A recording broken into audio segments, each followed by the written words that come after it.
नमस्कार दोस्तों, कैसे हो आप? आई होप आप अच्छे होंगे। अच्छा होना ज़रूरी है। और आज जाएंगे बहुत अच्छा जगह घूमने के लिए।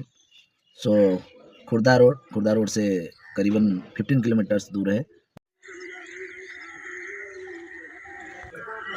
अरे वाह, ये जगह कितना सुंदर लग रहा है। सब देखो,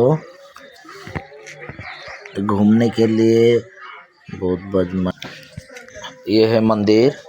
मंदिर का भीतर देखो कितना खुला खुला लगता है।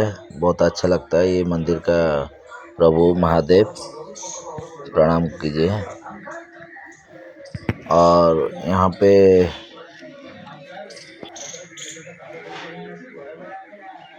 अरे वाह, कितना अच्छा